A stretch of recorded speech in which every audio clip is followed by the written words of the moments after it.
moeda japonesa nestes últimos meses. Vamos conversar agora com o senhor Eduardo Boechat, afinal temos alguns fatores a colocarmos aqui na conta. Seja bem-vindo, Boechat. A Bolsa deu uma animada, corrigiu um pouquinho, ainda sem volume. No entanto, quando a gente olha para o dólar, não seguimos esta mesma animação, apesar da volatilidade ainda bastante presente. Seja bem-vindo, um ótimo dia a você. Bom dia, pessoal. Bom dia, Gabriel, Marcelo. O dólar até melhorou também, né, cara? O dólar caiu aí quase 2% da máxima, né? Graficamente, eu acho que abriu uma chance ali até de buscar preços melhores. Eu acho que a abertura hoje vai ser ruim, né, aparentemente, pela flutuação do dólar lá fora, perdendo, né, contra as moedas aí emergentes. Mas, enfim, acho que abriu uma possibilidade ali do dólar melhorar um pouco, buscar um pouco patamares melhores graficamente, né? Nem tanto fundamentalmente falando, né? Afinal de contas, os problemas continuam aí, a questão do fiscal, né? Mas pelo menos o governo mudando um pouco o discurso, tentando né, organizar alguma coisa na linha de corte de gastos. Eu acho que isso vai ser positivo, se ele conseguir mostrar alguma coisa rápido para o mercado.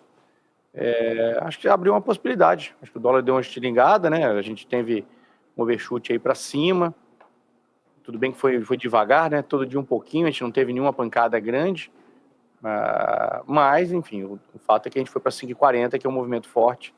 Vamos aguardar aí os próximos capítulos dessa novela. Perfeito. Boechat, inclusive queria trazer a tua participação em relação a essa leitura das preocupações do Banco Central brasileiro com a condição de política monetária e das preocupações atualmente do mercado para a precificação de ativos de risco. O Banco Central comenta desancoragem das expectativas de inflação. Na pesquisa Focus, a inflação já está próxima de 4%, acho que 13,98%, na última leitura era 13,96%, a gente está bem próximo de 4% para o final deste ano, o que está dentro daquela zona de tolerância da meta de inflação, mas está bem distante do núcleo da meta, do centro da meta, que é 3% de inflação. Então a gente está um pouco distante ainda do ideal para a economia brasileira. O Banco Central também comenta questões externas, e isso a gente traz todos os dias por aqui. Quando que vai começar a cair juros nos Estados Unidos, em que velocidade? Então eu acredito que seja uma preocupação conjunta do mercado para a precificação dos ativos de risco e também do Banco Central para a precificação da Selic e condução de política monetária. E fiscal também apareceu bastante nessa ata do Copom, que me surpreendeu, os comentários bastante incisivos sobre política fiscal, necessidade de uma política fiscal bastante sólida e séria, até trazendo essa segurança para o mercado. Como é que você avalia as preocupações de mercado e Banco Central neste momento? Elas estão andando em conjunto? São talvez as mesmas preocupações, os mesmos alertas para mercado, que negocia aqui ativos de risco todos os dias, e condução de política monetária? Essa é a avaliação? Acho que sim. O problema brasileiro sempre foi, e será o fiscal, cara. A gente não tem... o governo tem uma pressão muito grande para gastos, né? E se ele conseguir alguma sobra de caixa, ele vai arrumar algum gasto para ser feito. Então isso vai engessando, né? O orçamento é engessado. Ontem teve um negócio interessante, cara. Ontem teve a reunião, né, um encontro ali dos economistas que participaram do Plano Real. Né, eu não sei se chegaram a comentar aqui. Semana que vem, dia 1º de julho, completa 30 anos de Plano Real, né? 30 anos de inflação mais ou menos estabilizada no Brasil, vamos dizer, não, estabilizada, né, pelo que a gente vinha antes do Plano Real. Viramos Suíça depois do Plano Real. Então, os caras que fizeram a única coisa, né, os únicos que conseguiram travar a inflação no Brasil, conseguiram trazer o patamar, então foram ontem comentários ali unânimes ali. Preocupação maior é o que, de novo, gastos públicos, né? O Estado brasileiro tem que caber, né? O orçamento tem que caber dentro da Constituição, tem que caber, não tem jeito. A discussão que a gente tem direto aqui, né? Conversamos muito sobre isso aqui no programa, aqui no P-Markets, normalmente nas participações que eu tenho sempre em outros eventos, que a gente tem que caber, a sociedade tem que tomar decisões. Quer previdência? Não tem problema nenhum, é a previdência que teremos, mas sabemos que temos que abrir mão de outras coisas, como educação, saúde, segurança pública. Não, queremos mais segurança pública. O dinheiro tem que sair de algum lugar, né? O dinheiro ainda não dá em árvore, né? E esse discurso de que, poxa, não é gasto, é investimento, isso é mentira, isso é uma falácia que foi criada para, né, uma narrativa que foi criada pelo governo aí para justificar qualquer tipo de gasto. Então a gente tem que buscar, enquanto sociedade, o povo brasileiro, enquanto sociedade, tem que buscar o que é prioridade para a gente. Né? O que é prioridade? É previdência social? Não tem problema nenhum. Né? Vamos lá, vamos dar previdência social para as pessoas, mas nós temos que saber que o dinheiro acaba. Perfeito. Ô, Boixá, você acredita que a pressão está fazendo efeito, pelo menos sobre a solidez dessas instituições? Afinal, teve bastante pressão política sobre o Banco Central, decisão unânime. Há bastante pressão da sociedade, talvez por uma revisão dos gastos, se conversou muito sobre isso recentemente, e a gente está vendo o discurso do governo mudar parcialmente. Vamos ver até onde vai, até onde essa gestão tem disposição para rever gastos e, inclusive, a indexação da atualização dos gastos obrigatórios com saúde, educação, que é um tema bastante importante neste momento. Você acredita que isso está fazendo efeito, está melhorando um pouco este cenário? Pelo menos o investidor está ficando um pouco menos tenso em relação a essas preocupações que eram latentes algumas semanas atrás? A pressão do mercado, né? O mercado malvadão, né? Eu vi ontem alguém falando, por conta do mercado, por conta de pressões do mercado, né? As coisas estão sendo revistas. Quem é o mercado, né? Essa aqui é a pergunta que sempre fica aberta. E são os bancos? Os bancos são uma parte do mercado, são os fundos, são os estrangeiros, somos nós. Enfim, existe uma pressão generalizada, uma falta de credibilidade, falta de confiança, não só do banqueiro, não só do investidor estrangeiro, mas do cidadão comum. Eu vi uma pesquisa ontem no Twitter que o brasileiro médio não confia no Brasil, e não é uma coisa desse governo. Né? O governo passado também a gente teve bastante saída de capital ali durante o governo do Bolsonaro também. Ou seja, o brasileiro médio não confia no Brasil, vamos dizer assim, né? Nas instituições brasileiras, na condição do governo, na condição, obviamente, de política econômica. Para mudar isso, você tem que fazer, poxa, tem que criar credibilidade. Como é que você cria credibilidade? No mercado financeiro é bem simples, cara. É simplesmente você gastar menos do que você arrecada. Você conseguir enquadrar os gastos, botar isso dentro do orçamento, isso vai gerar mais confiança, vai trazer mais investimento de fora, que hoje a gente não tem. Né? Você não vê... Tem uma entrevista de um escritório de advocacia aí famoso em São Paulo, semana passada, semana retrasada, né, o CEO do escritório falando, puxa, eu converso com os gringos e não tem interesse pelo Brasil. Ninguém quer fazer nada aqui. Por quê? Porque não tem, porque a gente não tem um crescimento estrondoso, né? A gente quer essa média aí, 2% ao ano é a nossa média, 1 e poucos por cento ao ano é a nossa média, a gente não consegue mexer muito nisso. Por conta, principalmente, do agronegócio, uma coisa muito específica, né? Principalmente por conta de agronegócio. Então, a gente não tem um crescimento estrondoso, por quê? Porque não tem investimento, os juros não conseguem cair, porque, afinal de contas, como é que o juro vai cair? Se o Estado brasileiro precisa de dinheiro, né? O Estado brasileiro precisa captar dinheiro, ele não vai conseguir baixar o juro. Só no ano passado foi 1 tri a mais de dívida nominal, 250 bi de dívida de déficit primário, mas de dívida nominal, 1 trilhão de reais. Poxa, é uma dificuldade de captação. Como é que você vai... Você como pessoa física, você tá precisando de dinheiro, você está devendo, está com o seu nome no Serasa, você vai lá pedir dinheiro no banco, você acha que vai ser mais barato ou mais caro para você pegar dinheiro emprestado no banco? Ou vai ser mais caro, se você conseguir tomar dinheiro emprestado. Mais ou menos a situação que a gente vive como país. Né? A gente está aumentando a dívida fortemente.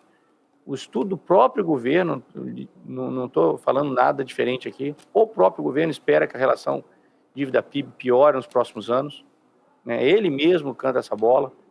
Não tem como o juro cair numa situação dessa. Por isso que eu acho que o juro real estrutural, perto de 6, 7, ele vai ficar. E se acontecer qualquer coisa diferente do próximo Banco Central tentar dar uma canetada e jogar o juro para baixo, esse juro real longo, vai explodir. Então, eu acho que nós temos que tomar medidas, os juros é só uma consequência, nós temos que estudar as causas, por que os juros são altos e atacar essas causas. Perfeito. Inclusive, durante a nossa conversa aqui sobre a ata do Copom, que foi divulgada às 8 horas da manhã, também temos a participação de Michelle Bowman, do Fed, em uma palestra, em uma participação em um evento fora do país, e algumas ponderações bastante interessantes. Michelle Bowman, do Fed, diz que ainda vê uma série de riscos ascendentes para as perspectivas de inflação e reitera a necessidade de manter custos de empréstimos elevados por um tempo. Ainda não chegamos, nas palavras de Michelle Bowman, ao ponto em que é apropriado reduzir taxa básica de juros. Continuarei cautelosa na minha abordagem ao considerar futuras mudanças na orientação da política. Ela ainda completa, dizendo que reduzir as taxas muito cedo ou muito rapidamente pode resultar numa recuperação de inflação, exigindo novos aumentos futuros da taxa de juros. Estes são os principais destaques da participação de Michelle Bowman. Em um evento, teremos mais Fed Boys participando de eventos ao longo do dia de hoje. Nós traremos todos os destaques ao longo da nossa programação, mas o cenário não está legal nem lá fora, ô Iberchá. Imagina aqui para dentro. Também a gente tem esse ponto, essa porção do comunicado, da ata do Copom, indicando que há preocupações com a condução de política monetária nos principais países do mundo. Os Estados Unidos, eu acredito, ser o centro dessas discussões. E agora mais um dirigente de política monetária com este discurso cauteloso, alertando sobre a velocidade de corte de juros, sobre a necessidade de manter taxa restritiva. Claro, o discurso é muito importante para calibrar um pouco o mercado futuro. A negociação de mercado futuro é muito importante para também a manutenção do patamar restritivo de juro para a economia real. Mas nós temos mais uma ponderação cautelosa de dirigente do Fed apontando para a necessidade de taxas de juros mais altas por mais tempo e, claro, essa cautela com o ciclo de cortes. Realmente está difícil para cortar juros no Brasil, o que defende ainda mais este cenário de estabilidade de 10,5%. Tem gente, ô Boixá, até apostando em alta de juro para o Brasil, um novo aumento de juros. Você acha isso factível? Está no radar? Você imaginaria isso acontecendo com a nossa economia? Ou é algo muito especulativo, está distante do cenário base para agora? Trouxe vários assuntos aí. Primeiro, vou começar pelo final. Em relação a tem gente apostando em alta de taxa de juros. A curva de juros brasileira tem alta implícita até o final do ano. O janeiro 25 fechou ontem a 10,55, alguma coisa assim, ou seja, ele está trabalhando acima do CDI. Tem alta de juros implícita aí na curva até o final do ano. Quer dizer, do movimento que era de queda, para o mercado agora é mais fácil ter alguma alta do que qualquer outra coisa. Esse é o primeiro ponto, acho que é um primeiro análise que a gente pode fazer, que o mercado não saiu, migrou da ponta da queda para a estabilidade ou até mesmo alguma alta no curto prazo. Tem prêmio na curva.